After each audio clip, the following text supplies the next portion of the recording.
conversation into a potentially deadly confrontation. It's been less than 24 hours since the incident occurred, so what we know now may change as we are still in the very early stages of the investigation. What we know now and can share is the following. The call involved a 37-year-old man with mental health issues who lived in an ADU to the rear of his parents' residence. The man was reportedly off his medication and becoming physically aggressive with his parents. His parents called for help because he had become violent and was throwing objects at them in their house. Officers with crisis intervention mental health training were dispatched to the residence to stabilize the volatile situation. No weapons were reported by the caller. Officers walked down the side yard to make contact, and as they approached the ADU, the individual emerged and pointed a long gun directly at the officers. He then fled back towards the rear of the residence. Officers retreated out into the street to create distance from the suspect, to give themselves time to formulate a plan to hopefully de-escalate the rapidly escalating situation. By immediately pointing a firearm at officers, the man created an incredibly dangerous and volatile situation for everyone involved. Officers acted quickly to de-escalate the incident by obtaining the man's phone number from the family and calling him from a safe distance away. Officers were able to get the individual on the phone and attempted to slow the situation, calm the man down, and persuade him to leave the gun in the house and come out peacefully. After around 20 minutes of dialogue, the man hung up the phone. He then emerged from the side yard and fired at least one round at 4 officers who were taking cover behind a marked patrol car. The round struck the fender of the patrol car, which you can see in the photo on the screen. Crime scene investigators are still examining the patrol car, but it is likely that the vehicle's engine stopped the bullet and saved the officers from being hit. The individual then fled back towards the rear of the residence and out of sight. Additional officers had taken positions in the yard of the residence to the rear, on the street behind the home of the incident. Officers positioned in the rear yard observed the man jump the fence into the backyard they were in.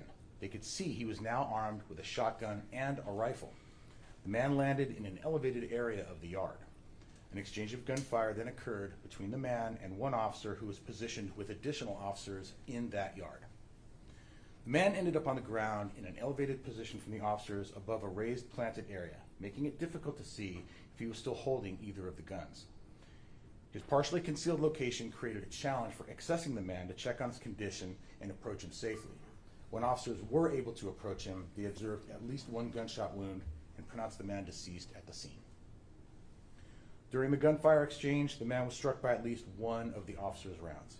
At least one round fired by the man struck the house directly next to where this officer was positioned, narrowly missing them and other officers who were taking cover next to the house. The man was in possession of 4 firearms and at least 50 rounds of ammunition when they contacted him. In addition to the rifle and shotgun, he had on his person a loaded revolver and a loaded semi-automatic handgun. Notably, he also had hearing protection in his ears, possibly indicating he was anticipating a gunfight with police. One officer discharged their firearm during the incident. That officer had approximately 8.5 years of experience as a police officer. The officer was CIT trained and had their body-worn camera activated at the time of the shooting. The man involved was identified as 37-year-old Kareem Khan of San Jose. A search of his dwelling resulted in the discovery of an additional firearm, ammunition, loaded magazines, and firearm parts. This incident is a tragedy primarily because there was such easy access to firearms during a mental health crisis. These calls are always unpredictable, but are too often among the most dangerous situations our officers face. They escalate without warning, but when a gun is not involved, can many times be de-escalated just as quickly.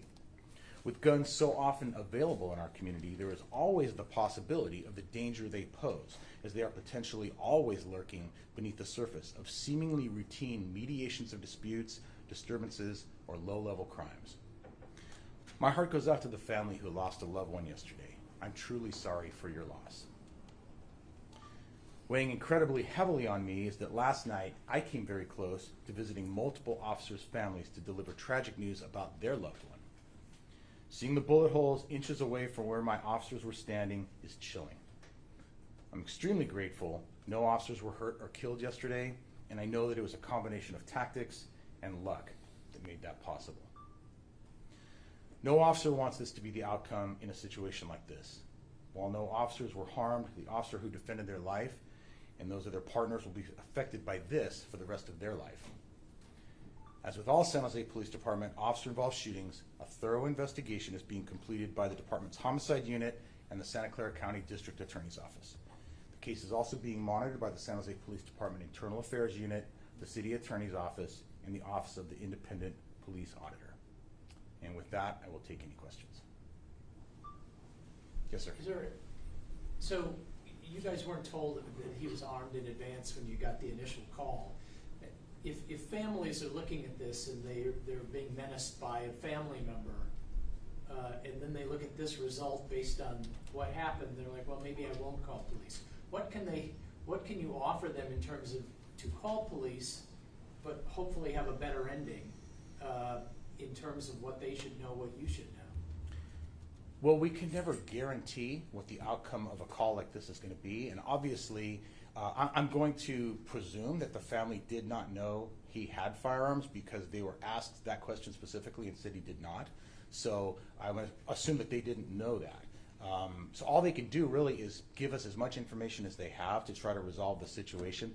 You know, I don't know in a situation like this if there's any other entity that would have responded without the police. Because he was being violent towards his parents, I don't believe that any of the other either alternate response or co-response, I should say the alternate response entities available would have gone without us. And had they gone without us, if he had emerged with a firearm, then they would have retreated and called for us anyway. So I don't know that there is a scenario here where we would not have gotten involved at some point. Yes, sir.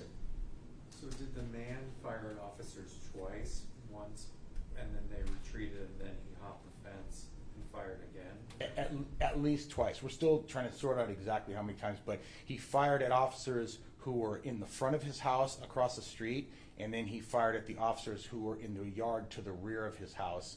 So two separate times in which he fired at the police officers. And he had 4 guns on him the whole time, or in the 2 separate incidents? So I don't know how many guns he, obviously one at least, that he had in his possession when he fired at the officers who were in front of the house. But when he jumped the yard into the house to the rear, he had a rifle and a shotgun and a pistol and a revolver and loose ammunition and hearing protection in his ears. So one can presume that at least at that point he was anticipating some sort of armed confrontation with police. And the timeline again was you're on the phone with him, 20 minutes, you're on the phone, he hangs up the phone, and then and that's when this escalation begins after the phone? The escalation began as immediately upon the officers attempting to contact him. So remember, when they went down the side of the house to make contact with him, he emerged and pointed a rifle at them. So then they backed off, had some dialogue with him on the phone. When he hung up the phone, he then came out and fired a shot at the officers in the front of the house. So that was after the attempts to get him to surrender by phone. And then can you just pick up that timeline from there after that initial? I don't have the exact minute by minute, but Sure. But at some point after that, we attempted to call for more resources, attempted to set some containment on that house, and then he pretty shortly after that jumped into the rear yard. I don't know what prompted him exactly to jump into that rear yard, but as soon as he got in that yard, he fired around at the officers. Gotcha. And this was behind the house, right? Behind. Correct. So when I say we tried to set containment, obviously we knew now we had a difficult situation, public safety concerns for our safety, and so we started containing the house, and that includes putting officers in adjacent yards. Do you know which mental health issue he had? I don't have specifics on his mental health issues. And the issue with time and distance, you can do that in the de-escalation and so forth. Up until what point? Is it the initial fire? Is it the jumping of the fence, which then threatens others? At what point does this effort to create time and distance and de-escalate sort of stop? Well, de-escalation attempts never stopped until he aggressed on the officers. So again, as soon as officers went to speak to him, not knowing that he had any firearms whatsoever, and he pointed a firearm at them, they backed out. attempted phone conversation with him. I don't know what prompted him to aggress on the officers and fire around at them, but even at that point, we still attempted to keep him contained and find some way to safely resolve this situation. After that, I don't know what prompted him to then jump into the rear yard. Even if it was an attempt to escape, the amount of firearms he had on him, the hearing protection, is sort of an indication that he knew we were in the area and that he would probably confront us at some point. And no idea where he got the firearms. I don't know. The firearms were not registered to him. We are still in the process of trying to find out, if we can, to whom they should have belonged and how he got them. And you know the correct spelling of his name? Let me give you what I've got and make sure it's accurate. Karim, K-A-R-I-M, Khan, K-A-H-N is what I have. And can you pronounce the name of the street? I will pronounce what I believe it's the proper pronunciation, which is Recife. It's spelled like recipe, but with an F instead of a P, R-E-C-I-F-E way, South San Jose. And any previous run-ins with you guys, or calls to the house, or issues with anybody else at the house? We have had some contact with him in the past. I don't know the exact extent of that contact, but we have had some contact with him. And any criminal record? We don't release the criminal histories. Okay, thank you guys. That concludes our press conference. If you guys have any other follow-up questions for us, you can email PIOs. We'll try to get the pictures to you guys if you would like those. I know the screens are a little finicky today. And if anyone would like Spanish afterwards, I'm available. You'll email those out? Yes, if you email SJPD Media Relations. Oh, email you? Yeah, and then we'll send them out. Okay, thanks. Yeah. Thanks, guys. Thank you. Chief. All Joseph.